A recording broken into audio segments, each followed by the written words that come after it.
Hello students, hope you all are doing well. See, previously આપણે તમારું auditing and corporate governance 1 એનું unit 2 એનું chapter 1 જે છે એ ડિસ્કસ કરતા હતા, જેની અંદર આપણે જોયેલું કે ભાઈ ઇન્ટરનલ કંટ્રોલ જે છે એઝ વેલ એઝ ઇન્ટરનલ ચેકનો શું પર્પઝ છે, શું ઇમ્પોર્ટન્સ છે ઇન્ટરનલ ચેકનું, કેવા કેવા પ્રિન્સિપલ્સ જે છે એ આપણે રાખવા જોઈએ માઇન્ડમાં while doing internal check. Fine. Other than that આપણે ઇમ્પોર્ટન્સ જોયેલું એઝ વેલ એઝ એડવાન્ટેજીસ અને ડિસએડવાન્ટેજીસ જોયેલા કે ભાઈ ઇન્ટરનલ ચેક કેવી રીતે કરવું જોઈએ, કે એના શું બેનિફિટ છે. લાસ્ટ ટાઈમ છે ને આપણે ડિસ્કસ કરતા હતા internal check and cash transactions. બરાબર, ઇન્ટરનલ ચેક અને કેશ ટ્રાન્ઝેક્શન્સના પોઈન્ટ ઓફ વ્યૂથી આપણે જોયેલું કે ભાઈ એ લોકો કેશ ટ્રાન્ઝેક્શન્સ માટે એક રિસીટ બુક મેન્ટેન કરે છે, પછી ઇમ્પ્રેસ્ડ સિસ્ટમ અડોપ્ટ કરે છે for the petty cash book purpose. Fine. Other than that આપણે એવી વસ્તુ પણ જોઈ લીધી કે ઓમિટેડ રિસીટ જે છે એના કેશમાં કેવી રીતે ટ્રીટમેન્ટ આપવી અથવા તો કેવી રીતે ટ્રીટ કરવું એને. ફાઇન. દેન આપણે ફોકસ કર્યું હતું કે બેંક રિકન્સિલિએશન સ્ટેટમેન્ટ બનાવવાના છે, એઝ વેલ એઝ તમે ક્યારેય સેલ્સમેનને કંઈ આપો છો કોઈ વેથી, એને ટ્રાવેલિંગ એક્સપેન્સને એવું આપો છો, તો એ વસ્તુ માટે તમારે જે છે એ 3 ટાઈપ ઓફ કોપીઝ જે છે મેન્ટેન કરવાની હોય. એક તો સેલ્સમેનને આપવાની, એક કેશિયરને આપવાની છે, અને એક જે છે બિઝનેસની અંદર as a purpose of record જે છે એ મેન્ટેન કરવાનું. ફાઇન. પ્રીવિયસલી આપણે એ જોતા હતા કે ઇન્ટરનલ ચેક અને પેમેન્ટ ઓફ વેજીસને કેવી રીતે એ લોકો ટ્રીટ કરે છે, જેમાં મેં તમને બંને વસ્તુ સમજાવેલી કે ભાઈ ટાઈમ બેઝ અને વર્ક બેઝ. ટાઈમ બેઝ હોય 8 કલાક કામ કરો છો, 12 કલાક કામ કરો છો, 10 કલાક કામ કરો છો, એ ટાઈમ અકોર્ડિંગ ટુ તમને વેજીસ પ્રોવાઈડ કરવામાં આવતા હોય. And then particularly work based method, કેટલું કામ કરો છો એના ઉપર આધાર રાખે છે. વર્ક બેઝમાં 2 ટાઈપનું હોય, યુનિટ પ્રમાણે હોય એક વસ્તુ કે ભાઈ કેટલા યુનિટ્સ તમે બનાવો છો એના ઉપર આધાર રાખે છે. And second one is particularly for the early basis, કેટલા કલાકો, એમાં ફિક્સ નહીં પણ તમને કલાક વાઇઝ વેજીસ આપી દેવામાં આવે. 4 કલાક કામ કર્યું છે તો આર્લી બેઝિસ 4 કલાક, બરાબર, તો એ 4 કલાકનું તમને પેમેન્ટ જે કંઈ પણ છે આપી દેવામાં આવે. હવે સી એના માટે છે ને તમને 3 વસ્તુ સ્પેસિફાઈ કરે છે, miscellaneous labours, statement of wages and payment of wages. તમને એમ થાય મેડમ વર્ક બેઝ મેથડમાં એવું વળી શું નવીન છે? So let us discuss. મિસેલિનિયસ લેબર્સના કેસમાં તમને એવું કહે છે કે ભાઈ ક્યારેક કંપનીને જરૂરિયાત પડે કોઈ સ્પેસિફિક ટાસ્ક માટે અને તમે જોબ વર્ક માટે કે કોઈ બીજા કામ માટે બહાર તમારી પ્રોડક્ટને આપી શકો એમ નથી. સો એના માટે તમે પર્ટિક્યુલર કોઈ કંપનીમાંથી વર્કર્સ લોકોને બોલાવો છો ટેમ્પરરી ટાઈમ પીરિયડ માટે, તો એના માટે તો કંઈ તમે રેગ્યુલર સ્ટેટમેન્ટ મેન્ટેન ના કરતા હોય, બરાબર, તો they are known as the miscellaneous labours. અને એના માટે તમે છે ને એક બુક અથવા તો એક બિલ ટાઈપનું મેન્ટેન કરીને રાખો છો, જેમાં દરેક વર્કર વાઇઝ એના કલાકો અને એના માટેનું પેમેન્ટ જે છે એ લખવામાં આવેલું હોય, બરાબર. આવી રીતની મેન્ટેનન્સ સિસ્ટમ એ લોકો જે છે એ ફોલો કરે છે. હવે જોવાનું એ છે કે ઇન્ટરનલ ચેકને આ મિસેલિનિયસ લેબર્સને શું લેવા દેવું.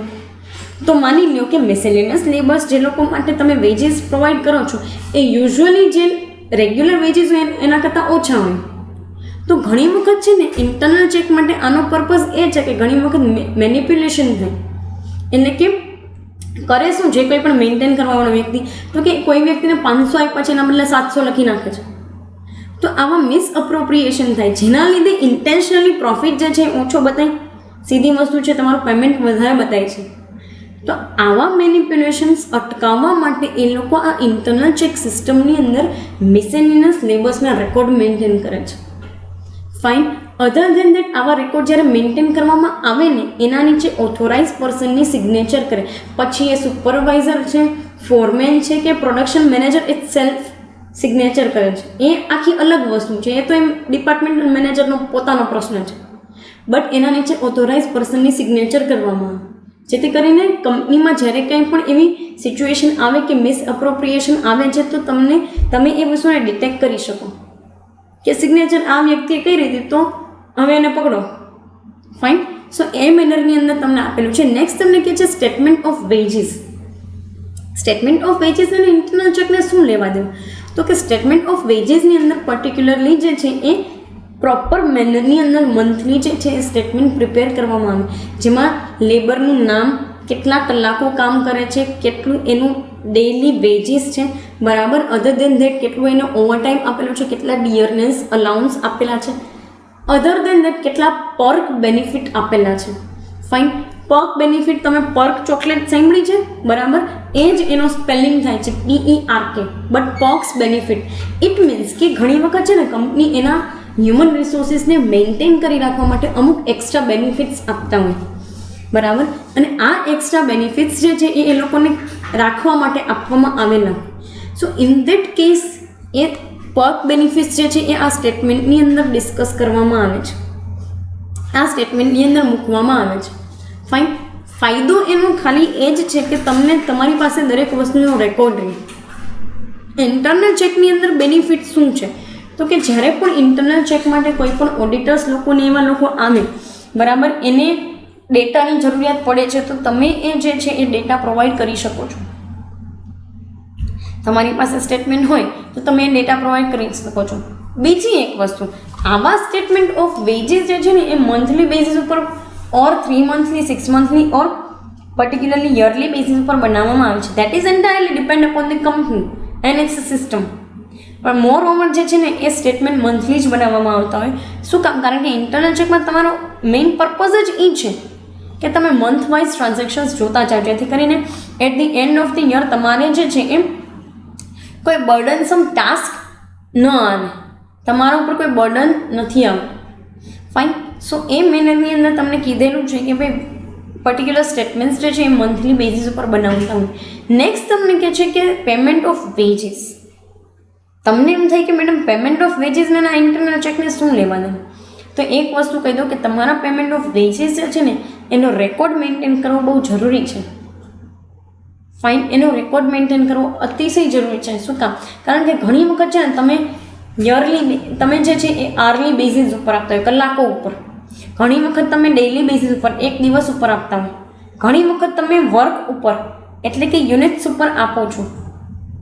બધામાં મેથડ અલગ અલગ છે, બધાના બેઝિસે અલગ અલગ છે, બરાબર. તો એના માટે છે ને તમારે આનો રેકોર્ડ મેન્ટેન કરી રાખવો પડે.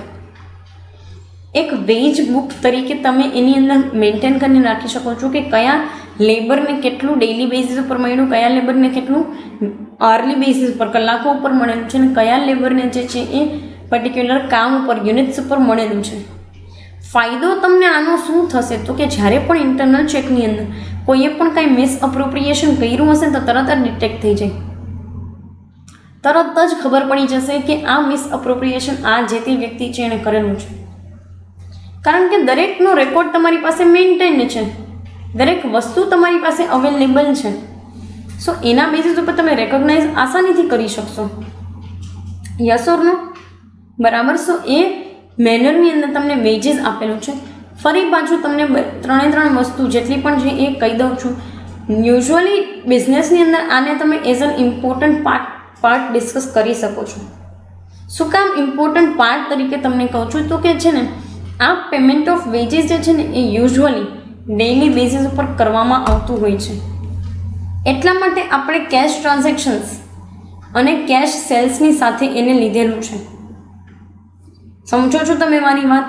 શું કામ આને કેશ ટ્રાન્ઝેક્શન્સને કેશ સેલ્સ વચ્ચે લીધેલું છે તો કે સિમ્પલેસ્ટ મેનરની અંદર લેબર્સ અને વેજીસ જે જેટલા પણ ટાઈપ્સના છે એનો રેકોર્ડ જે છે એ મેન્ટેન તો કરવાનો જ છે, બટ ડેઇલી બેઝિસ ઉપર પ્રોબેબલી તમારે આપવાના પણ હોય.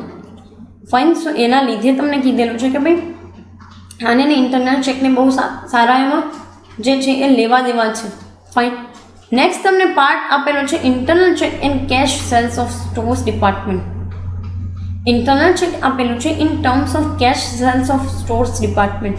સ્ટોર્સ ડિપાર્ટમેન્ટમાંથી કેટલું કેશ સેલ્સ થયું ને એના માટે. એટલે એક વસ્તુ તમે જોઈ કે આમાં ક્યાંય ક્રેડિટ ટ્રાન્ઝેક્શન્સ છે નહીં, કોઈ પણ ક્રેડિટ ટ્રાન્ઝેક્શન્સ નથી.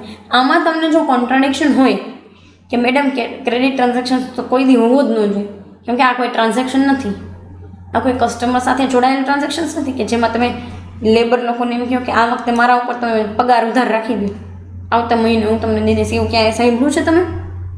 આ વખતે મારા ઉપર વેજીસ ઉધાર રાખીને તમારી મજૂરી આવતા મહિને દઈ દઈશ બધી હાઈરે મજૂરી, એવું તમે સાંભળ્યું છે કે ના? બહુ એવી કોઈ હેક્ટિક સિચ્યુએશન હોય ને ત્યારે આવું તમને જોવા મળે. Otherwise you will not be able to see all this things. તમને આવું ક્યાંય ન જોવા મળે. ફાઇન. સો એ મેનરની અંદર તમને કીધું છે let us focus on to this cash sales. If sales are made through the salesman then 4 copies of bills must be maintained. 4 copy બિલની મેન્ટેન કરવાની છે. Amongst these 4 copies, 2 copies are given to the customer from whom one is returned back to the gatekeeper, one is kept with the salesman, one is given to the delivery man. If any sort of misappropriations are made, then it can be detected immediately. કહેવાનું તાત્પર્ય એ છે કે 4 જગ્યાએ જે છે ને એ copies આપવામાં આવે છે, જેમાંની એક કોપી ગેટ કીપર રાખી લેશે. બરાબર. એક કોપી તો તમારા કસ્ટમરને આપવાની, એક કોપી ડિલિવરી મેનને આપવાની છે. શું કામ? ક્યારે જરૂરિયાત પડે તો. બરાબર. અને એક કોપી તમારે તમારા બિઝનેસની અંદર રાખવાની છે. તમને એમ થાય મેડમ 4 કોપી મેન્ટેન કરવાની? યસ, 4 કોપી જે છે એ મેન્ટેન તમારે કરવી પડે છે. The reason behind this is that, આની પાછળનું કારણ એ છે કે મિસઅપ્રોપ્રિએશન ઘણી વખત થતા હોય. હાથ ખંખેરી નાખવાના છે ને બહુ લોકો હોય બિઝનેસમાં. અને તમારો જો પપ્પાનો બિઝનેસ હોય તો તમે પ્રેક્ટિકલી જોઈ પણ શકો કે હાથ કેવી રીતે લોકો ખંખેરતા હોય. કેમ કહી દે કે કેમ હાથ ઊંચા કરી લે કે ભાઈ આ વસ્તુ મારી પાસે નહોતી, કે આ વસ્તુ મારી પાસે છે. આવું કહેવાવાળા જે છે ને એ બહુ અલગ જ ભાતના હોય, અને એની પાસે એવી માઇન્ડ ગેમ એને રમતા આવડતી હોય કે આવું આપણે કહી દઈશું તો આપણને કોઈ ધંધાદારી વ્યક્તિ શું કરી લે, બિઝનેસમેન શું કરી લેશે આપણને. સો એટલા માટે 4 જણાને જે છે 4 કોપી મોકલવામાં આવે છે. કોઈ જગ્યાએ મિસઅપ્રોપ્રિએશન થાય નહીં. બરાબર. અને થાય તો તરત જ ડિટેક્ટ થઈ જાય, કારણ કે તમને ખબર હોય કે 4 કોપી કઈ દીધી, 4 જણાને આપેલી હતી. ફાઇન. સો દેટ્સ વાય તમને એ પહેલો પોઈન્ટ આપેલો છે કે ભાઈ ઇન્ટરનલ ચેકની અંદર આ એની યુઝફુલનેસ છે. નેક્સ્ટ સેકન્ડ પોઈન્ટ તમને આપેલું છે કે single person must not be assign entire responsibility regarding sales transactions, cash transactions etcetera must be kept by other person, and they must be assigned work and responsibilities in such a manner that no one interference in each other matter. હું તમને 5 જણાને એક કામ આપું, બરાબર, આખી team બનાવીને અલગ અલગ કામ તમને આપું છું, તો તમારો વર્કિંગ એરિયા અલગ અલગ હશે. બરાબર. અને તમારે એકબીજામાં ઇન્ટરફિયરન્સ કરવાની જરૂર નહીં પડે. યસ ઓર નો. પછી જ્યારે ટાસ્ક થઈ જાય ત્યારે તમારે ખાલી મને સબમિટ કરવાનું. હવે હું કોઈ પણ એક ટાસ્ક માટે 2 જણાને રિસ્પોન્સિબિલિટી અસાઇન કરો એટલે 2 બાજુ નક્કી વસ્તુ છે. બરાબર. શું કામ એવું થાય તો કે દરેક લોકોના કામ કરવાના પોઈન્ટ ઓફ વ્યૂ અલગ અલગ. આજે જેને કેશ ટ્રાન્ઝેક્શન્સ માટે કામ સોંપેલું છે અલગ રીતે કરતું હશે, જે સેલ્સ માટે ક્રેડિટ માટે કામ કરે છે અલગ છે, જે બિલ્સ કલેક્ટ કરવાનું કામ કરે છે એનું કામ આખું અલગ છે. તો આ બધા ટાસ્ક અલગ અલગ લોકોને આપણે શું કામ પ્રોવાઈડ કરીએ છીએ, એની રિસ્પોન્સિબિલિટી અલગ અલગ રીતે શું કામ વહેંચણી કરીએ છીએ. કહેવાનું તાત્પર્ય એ છે કે ભાઈ એ લોકો ઇન્ટરફિયરન્સ ના કરે, અને ઇન્ટરફિયરન્સ ન કરે તો ઓટોમેટિકલી દરેક વસ્તુ અલાઇન થઈ જાય, દરેક એક્ટિવિટીઝ જે છે એ અલાઇન થઈ જાય. ફાઇન. શું કામ આ વસ્તુ કરવાની જરૂરિયાત છે તો કે માની લો કે તમે દરેક લોકો બધા એક કામ કરે અને પછી એ કામની અંદર ભૂલ નીકળે અને ફરી પાછું તમારે એક કામ કરાવડાવવું પડે કોઈક બીજા પાસે. It is the monotonous task. એમાં ટાઈમ બહુ લાગે અને થાકે બહુ લાગે કામ કરવામાં. સો એ બધી વસ્તુ માટે જે છે ને એ એક પર્સને ન કરે પણ અલગ અલગ રીતે રિસ્પોન્સિબિલિટીઝને ડિવાઈડ કરીને કામે જલ્દી થાય, વિથ અક્યુરસી થાય, ને કોઈના કામમાં આડું આવવાની જરૂરિયાત જ ન પડે. બરાબર. તો એ મેનરની અંદર તમને કીધેલું છે. નેક્સ્ટ કહે છે કે as far as bills R concern between both the copies of the bills one is submitted to the cashier. Cashier collects the amount mentioned in the bill, and same copy of bill is retained by him. As soon as cashier retains, he puts stamp of cash received. The bill with stamp is given back to the customers, and in this way, manipulation from the side of cashier can be stopped. કહેવાનું તાત્પર્ય એ છે કે જેટલી પણ bills જે છે એની 2 copy હોય, એક તો આપણી પાસે રાખવાની છે ને એક જે છે એ કેશિયરને દેવાની છે. કસ્ટમર પાસેથી રિસીવ થઈ છે એમાં. બરાબર. કસ્ટમર જે છે રિસીવનો સ્ટેમ્પ મારી ફરી કેશિયર જે છે કસ્ટમરને ફરી પાછો રિસીવનો સ્ટેમ્પ મારી મોકલી દે છે. આવું કરવાનું તાત્પર્ય શું, આવું કરવાનું મિનિંગ શું?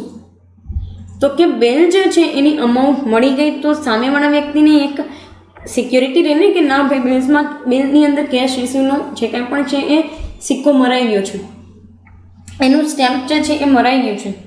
સ્ટેમ્પ મારી દીધા પછી યુઝફુલનેસ એની શું છે તો કે કોઈ પણ વ્યક્તિ મેનિપ્યુલેટ ના કરી શકે. હવે ઘણી વખત છે ને કેશિયર હોય ને આવી વસ્તુને મેનિપ્યુલેટ કરતા હોય, એટલે કે કેશની અંદર એ લોકો જે છે એ ટ્રાન્ઝેક્શનમાં ગોટાળા કરે.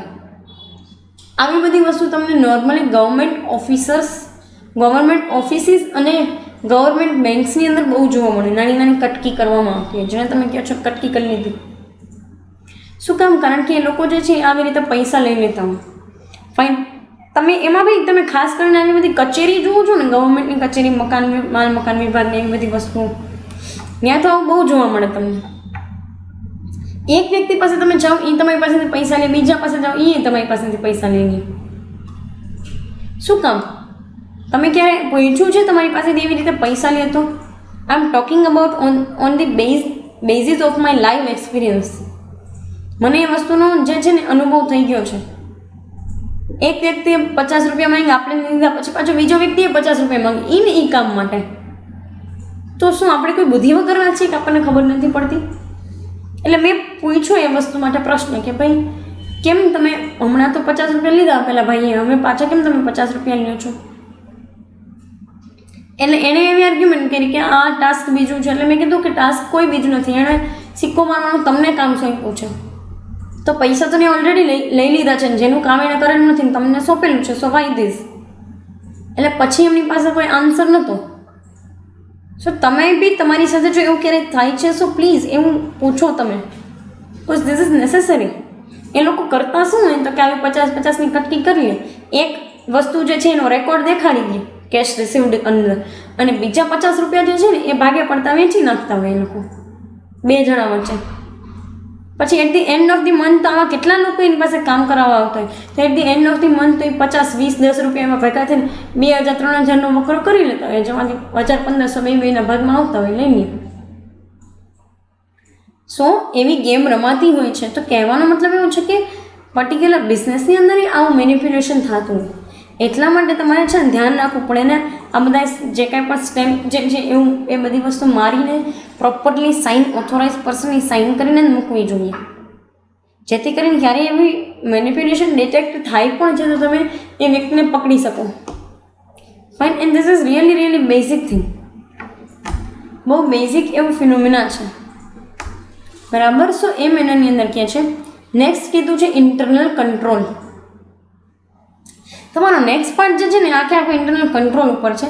પ્રીવિયસલી અત્યાર સુધી આપણે જે જોતા હતા ને ઇન્ટરનલ ચેક હતું, આ ઇન્ટરનલ કંટ્રોલ છે. કહે છે કે ભાઈ ઇન્ટરનલ કંટ્રોલની અંદર તમને કેરેક્ટરિસ્ટિક્સ અને ફોર્મ્સ આપેલા છે, ટાઈપ્સ, બરાબર. તો જોઈ લઈએ ઇન્ટરનલ કંટ્રોલ છે શું, કારણ કે અત્યાર સુધી તમારા ચેપ્ટરની અંદર આપણે નામ ઇન્ટરનલ કંટ્રોલથી સ્ટાર્ટ થાય છે, પણ ભણીએ છીએ ઇન્ટરનલ ચેક, બરાબર. સો પહેલાં આપણે ઇન્ટરનલ ચેક જોઈ લીધું, હવે જોઈએ છીએ ઇન્ટરનલ કંટ્રોલ શું કહેવા માંગે છે. The method of internal control is a systematic control process that increases the ability and trustworthiness of books of accounts and responsible for various business transactions. If there are any mistake, misappropriation, fraud, etc., then it can be detected immediately. શું કહેવા માંગે છે તો કે internal કંટ્રોલની અંદર જે છે એ શું છે તો કે એક આખી સિસ્ટમેટિક પ્રોસેસ જે છે એ તમને આપવામાં આવેલી છે કે જેમાં એબિલિટી અને ટ્રસ્ટ વર્ધીનેસ બુક્સની સાબિત થઈ શકે.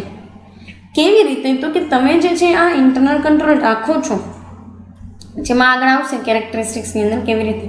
તો ઇન્ટરનલ કંટ્રોલ તમે મૂકો છો તો એનાથી દરેક બિઝનેસ ટ્રાન્ઝેક્શન્સની આસપાસ વણાયેલી બાબતોને લઈ લેવામાં આવે.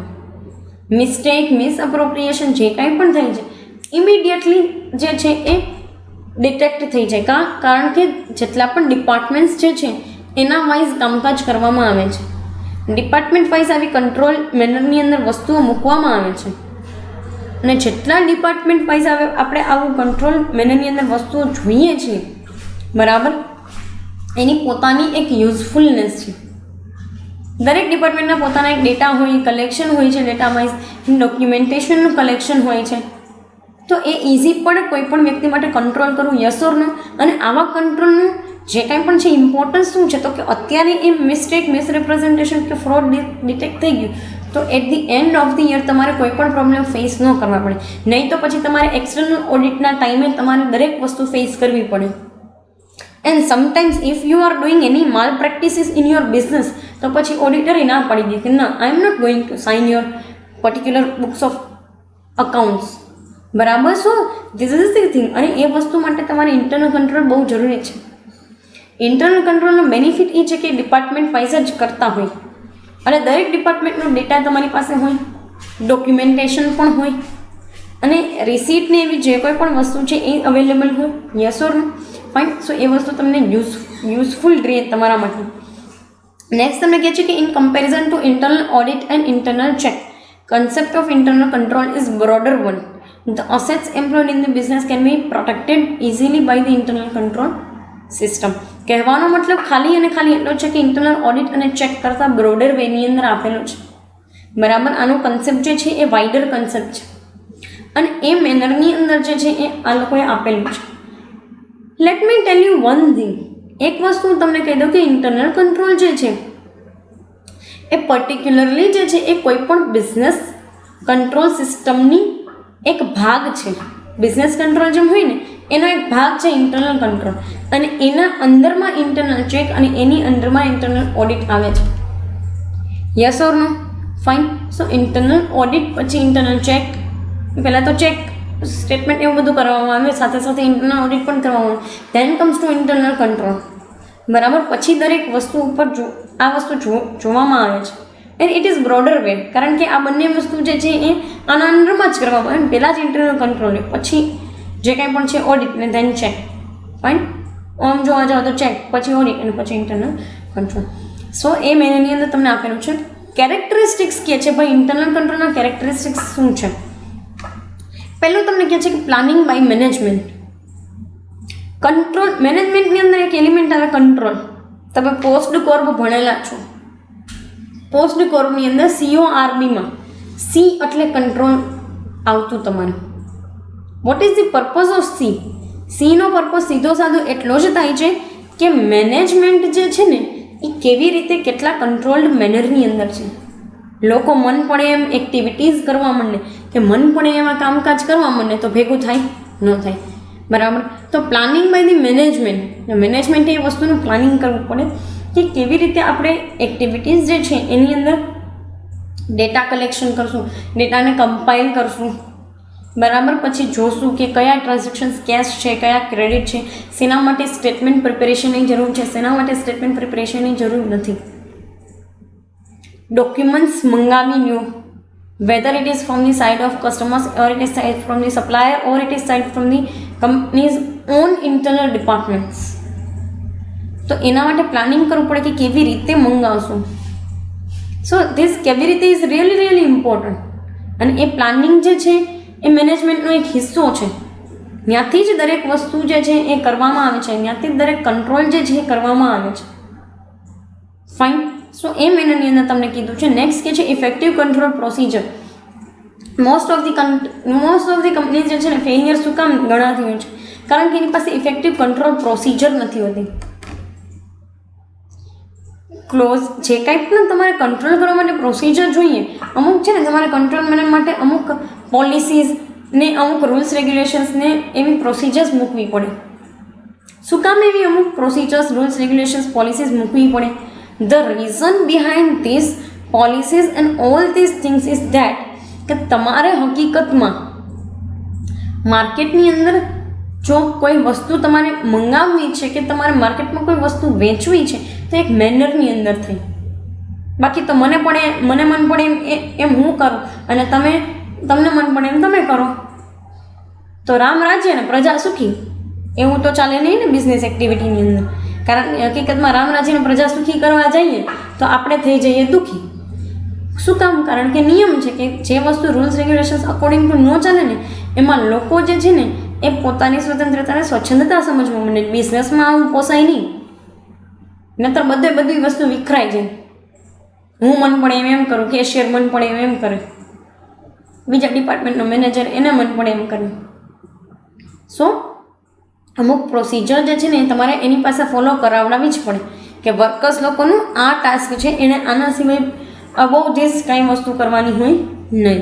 બીજા ફોરમેન લોકો કે સુપરવાઇઝર લોકોનું આ કામકાજ છે તો એણે એના અકોર્ડિંગ ટુ કામકાજ કરવાનું. મેનેજર્સ લોકોને પર્ટિક્યુલરલી આવા ડિસિઝન મેકિંગ કરવાના રહેશે તો કામકાજ પ્રોપર મેનરની અંદર થઈ. ફાઇન. નેક્સ્ટ તમને કહે છે એસોસિએટ મેથડ્સ. તમને એક ક્વેશ્ચન થાય કે what is the meaning of associate method. તો દરેક કામકાજ કરાવવા માટે છે ને એક મેથડની એપ્લિકેબિલિટી તમારે જોશે. મેથડ અપ્લાય કરવી પડે અને એ એસોસિએટ મેથડ્સ જે છે ને એ તમને ડિસાઇડ કરી આપે કે whether you are doing this control in a effective manner or not, whether your internal control is good or not. એ વસ્તુ આ એસોસિએટ મેથડથી સાબિત થઈ, જેની અંદર તમે વર્ક એટલે કે એચઆર મેનેજમેન્ટ મેથડથી લઈ અને માર્કેટિંગ મેનેજમેન્ટ સુધી દરેક ટાસ્ક કરો છો. આની અંદર દરેક વસ્તુ દરેક મેથડ અપ્લાય કરીને જુઓ છો business is going successfully or not. Fine. Next તમને કહે છે હાઈ મોરાલ. ઇન્ટરનલ કંટ્રોલ હોય ને તો મોરાલ છે ને એ ડેવલપ થાય. મોરાલ ઇન ધ સેન્સ કે એક છે ને મોરલ નામની એક વસ્તુ તમે કદાચ ભણી ગયા હોય તો I don't have more idea about this, but moral એટલે સિમ્પલી જે છે ને એ સાચું કે ખોટું કોઈ સિચ્યુએશનની અંદર કોઈ વસ્તુ સાચી કે ખોટી એનું જ્ઞાન હોય ને એને મોરલ કહેવાય. અને આ વસ્તુ છે ને આપણા ફોર્મેશન યર્સથી જ આવી ગયું હોય. આપણે 13-14 વર્ષના હોય ને ત્યારથી આવતું હોય આપણી અંદર. ત્યારથી આપણે વસ્તુ જે છે ને એને ડિસાઇડ કરતા શીખી ગયા હોય કે this is right and this is wrong.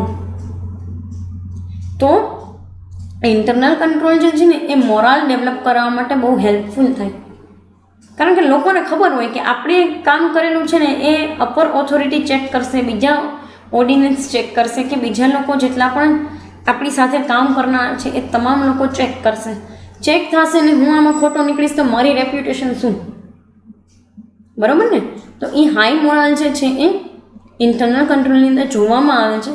બની શકે તો તમારી લાઈફની અંદર મોરલ્સ ડેવલપ કરવા, જેથી કરીને તમારું કેરેક્ટર ડેવલપ થઈ શકે. બરાબર? કારણ કે લાઈફની અંદર છે ને કોઈ તમને ભલે આપણે પૈસા કમાવામાં આપણે આપણું બધું નાખી દેતા હોઈએ છીએ, સર્વસ્વ નાખી દેતા હોઈએ છીએ, પણ લાઈફની અંદર છે ને તમને કોઈ એવું નહીં પૂછે કે તારી બેંક બેલેન્સ કેટલી છે કે પછી તારી જે છે એ વાઈફ જે છે એ કેટલી સુંદર છે, એવું કાંઈ કોઈ નથી પૂછતું. તમારું કેરેક્ટર કેવું છે ને એના ઉપરથી તમે ડિસાઇડ થાવ છો. અને એ લોકો પૂછે નહીં, ખાલી જોઈને ડિસાઇડ કરીને કે તમે કેટલા પાણીમાં છો. બરાબર? તો બની શકે તો લાઈફની અંદર થોડાક મોરલ્સ ડેવલપ કરવાની ટ્રાય કરવી. It is also the good part of life. Fine. So એનાથી તમારું કેરેક્ટર ડેવલપ થશે. હું એવું નથી કહેતી કે તમે ખરાબ છો એટલા માટે કહું છું, બટ ના, ઘણી વખત સારા હોય ને એને અમુક વસ્તુ ડેવલપ કરવાની જરૂરિયાત હોય. Fine. So this is also the needed. અને moral it does not always mean to look good. દરેક વખતે સારું નહીં.